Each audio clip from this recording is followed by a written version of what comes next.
Ele foi o maior driblador que o planeta já viu, a alegria de um povo e o gênio que deu ao Brasil a Copa do Mundo de 1962. Mas enquanto o mundo aplaudia os pés tortos de Mané Garrincha, uma tempestade devastadora se armava nos bastidores de sua vida. O declínio do maior ídolo do nosso futebol não começou com uma lesão nos joelhos, mas sim com uma paixão avassaladora e proibida pela cantora Elza Soares.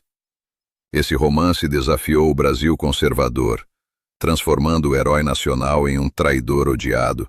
alvo de perseguições brutais, ataques violentos à sua casa e um exílio forçado na Europa. Hoje, nós vamos abrir o arquivo mais doloroso do nosso esporte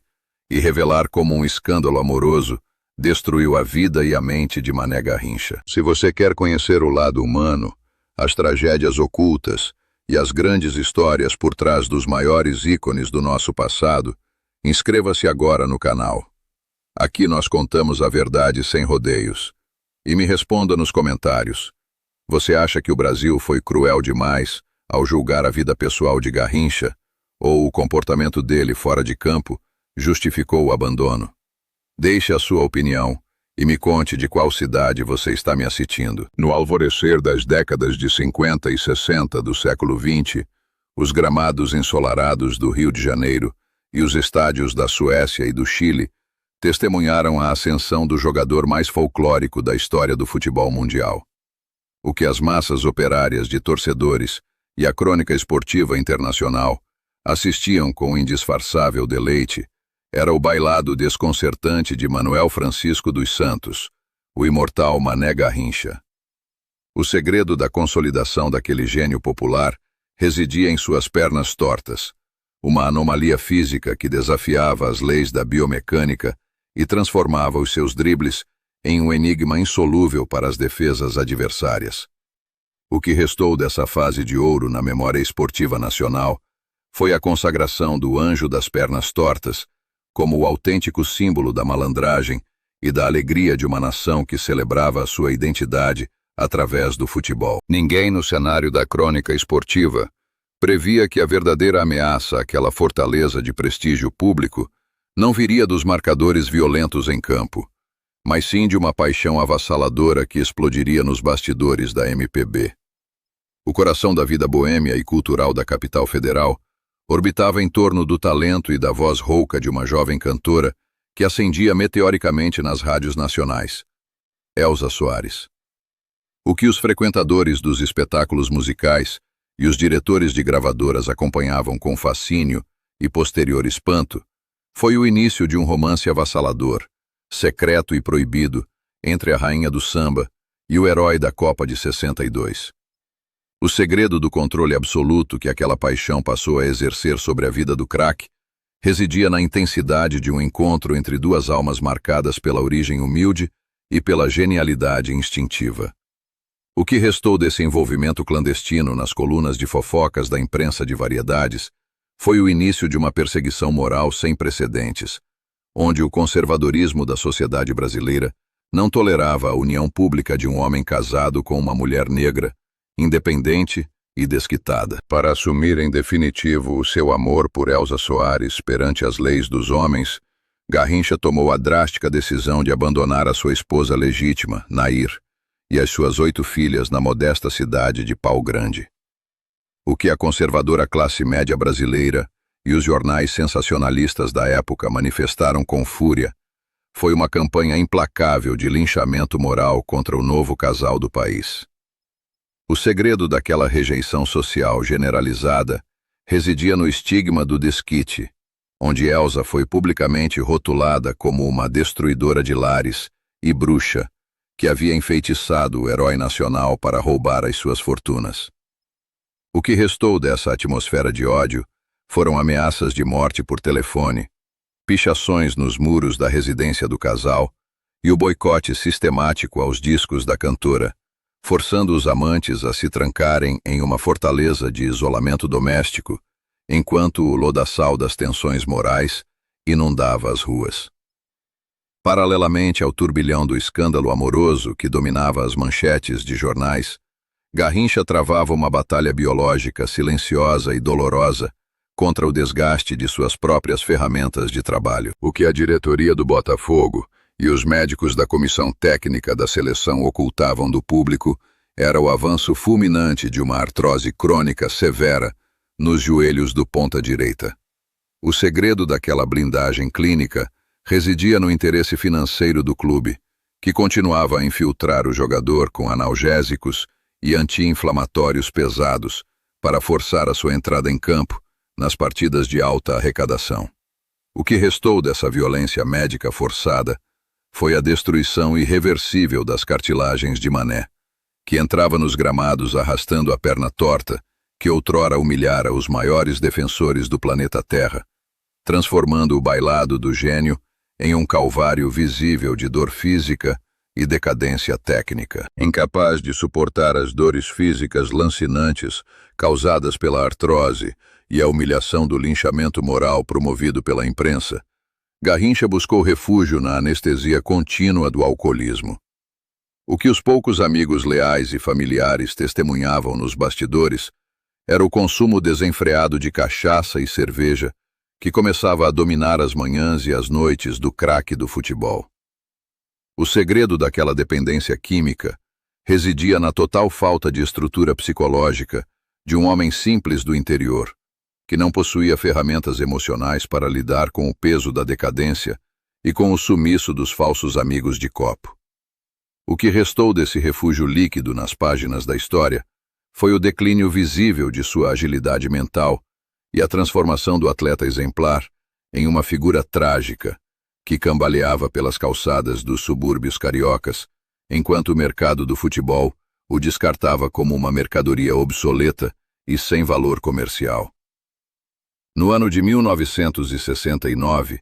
a maré de azar e autodestruição que perseguia o casal atingiu o seu ápice trágico em uma curva sinuosa da rodovia Presidente Dutra. Dirigindo embriagado sob o efeito de altas doses de álcool, Garrincha perdeu o controle do veículo e colidiu violentamente contra um caminhão de carga, provocando o capotamento do automóvel da família.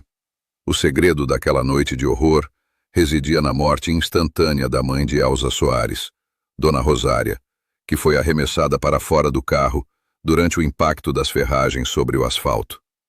O que restou desse acidente fatal foi a destruição psicológica definitiva de Mané, que foi indiciado por homicídio culposo e passou a carregar o peso esmagador de ter tirado a vida da própria sogra, aprofundando os seus surtos de depressão crônica e as suas crises de choro convulsivo nas madrugadas do isolamento. Buscando escapar da asfixia jurídica provocada pelo processo do acidente de trânsito e do cerco moral que destruíra as suas carreiras no Brasil, Elza e Garrincha arrumaram as malas para um longo exílio na Europa. O que a diplomacia brasileira e os correspondentes estrangeiros registraram foi a rotina do casal em cidades como Roma e Paris, onde a cantora tentava reconstruir a sua dignidade artística nos palcos internacionais.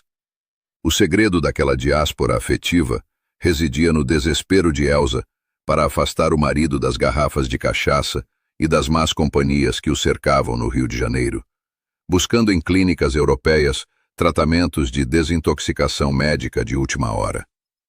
O que restou desse período de banimento voluntário foi a constatação melancólica de que Garrincha era um peixe fora d'água no velho continente, definhando de saudade de seu país e demonstrando total apatia diante das belezas da arquitetura ocidental. O longo calvário do romance que chocou o país chegou ao seu desfecho matrimonial e jurídico definitivo no final da década de 70,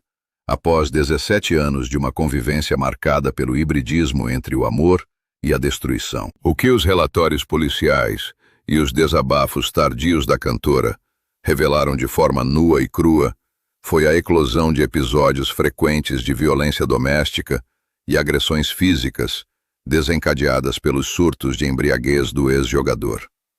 O segredo daquele colapso afetivo residia no esgotamento psicológico de Elza Soares, que percebeu que a sua força vital e o seu patrimônio financeiro estavam sendo sistematicamente devorados pela doença incurável do parceiro. O que restou dessa separação traumática foi a retirada da cantora da residência do casal, carregando o filho pequeno do casal, Garrinchinha, deixando o antigo ídolo das massas entregue à solidão absoluta de sua própria decadência existencial em um casarão esvaziado. Ciente da total insolvência financeira de seu maior herói,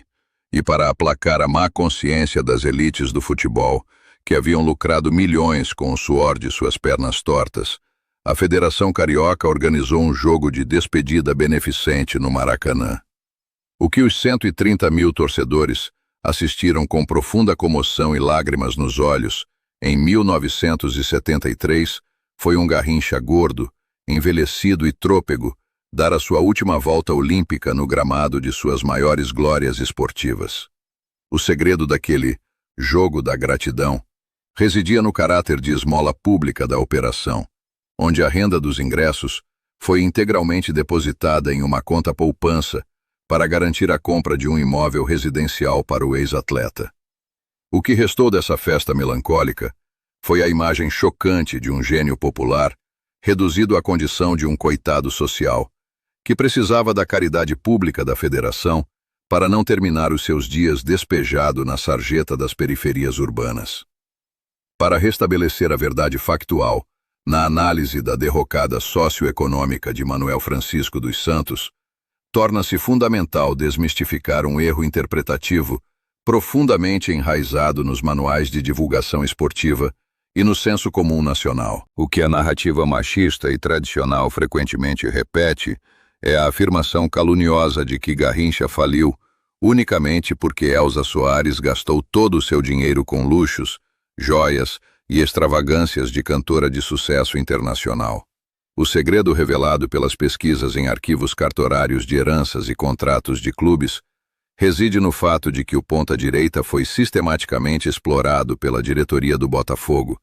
que o forçava a assinar contratos em branco por valores irrisórios, devido ao seu analfabetismo funcional. A ruína financeira de Garrincha foi operada pela engrenagem predatória dos cartolas do futebol brasileiro e acelerada por seu próprio alcoolismo crônico, enquanto Elza funcionou, na verdade, como o esteio financeiro que sustentou a casa e pagou as contas hospitalares do marido durante anos de crise contábil. Atingindo o ano de 2026, a memória histórica e a análise crítica da trajetória biográfica de Mané Garrincha consolidaram a sua posição internacional como um dos estudos de caso mais complexos e fascinantes sobre o preço da fama e a exploração institucional dos atletas nas Américas. O que os modernos cientistas esportivos, documentaristas e o público contemporâneo encontram nas plataformas digitais é o resgate de sua genialidade através de vídeos restaurados por inteligência artificial de alta definição. O segredo da perenidade de sua lenda na era da conectividade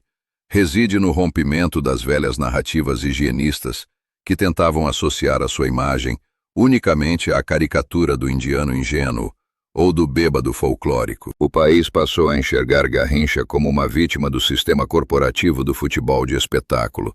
transformando a poeira de seus dramas do passado em um alerta permanente sobre a necessidade de proteção psicológica para as novas joias que despontam nos terrões das periferias nacionais. O ato final do calvário terreno do homem que fizera o mundo sorrir encerrou-se de forma dramática, fria e solitária, nas dependências de uma enfermaria pública de reanimação no Rio de Janeiro. O que os poucos enfermeiros plantonistas e médicos do Hospital de Ipanema testemunharam no dia 20 de janeiro de 1983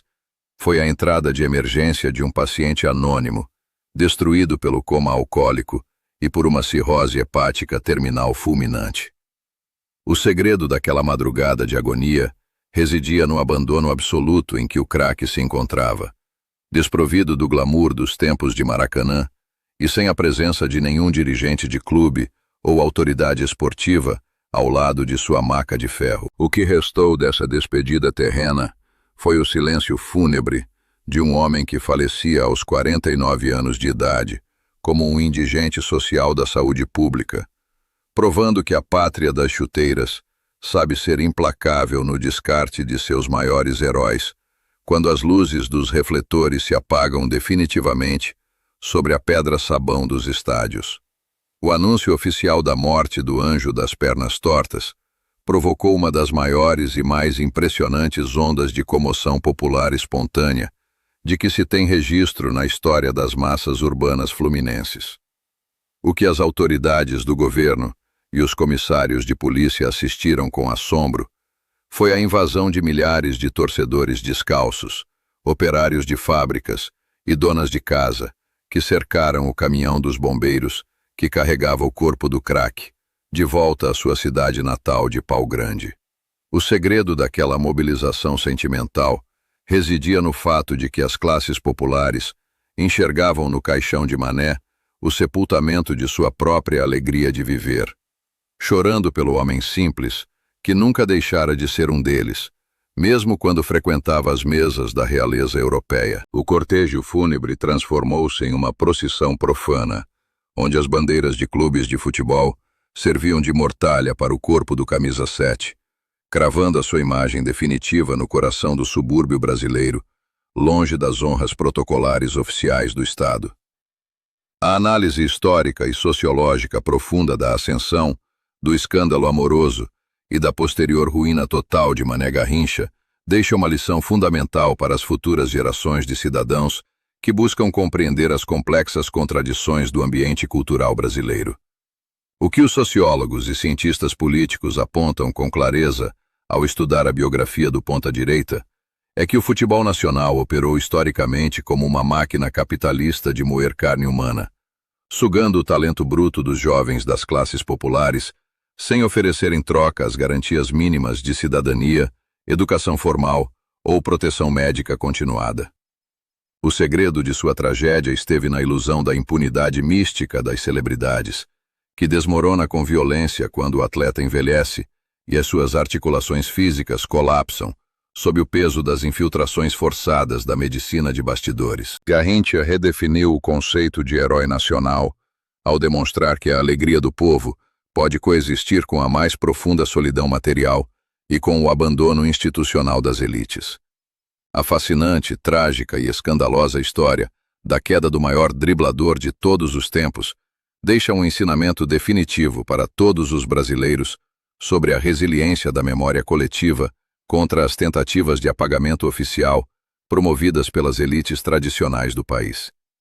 O que a sobrevivência de seus vídeos de jogadas monumentais nos arquivos do mundo e o respeito contemporâneo perante o seu túmulo humilde em Magé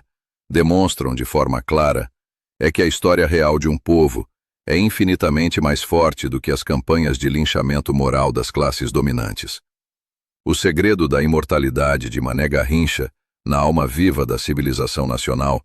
foi a audácia de ter jogado por puro amor a malandragem do drible, transformando o futebol em uma obra de arte barroca e efêmera que resistiu ao peso dos séculos e às crises de mercado. Os dirigentes de clubes passaram, os generais que usaram a Copa para propaganda política recolheram-se ao esquecimento e as fortunas da bola evaporaram no tempo. Mas o bailado eterno do camisa 7 permanece vivo, soberano e reluzente nos céus eternos da história nacional, servindo de farol definitivo para a civilização viva.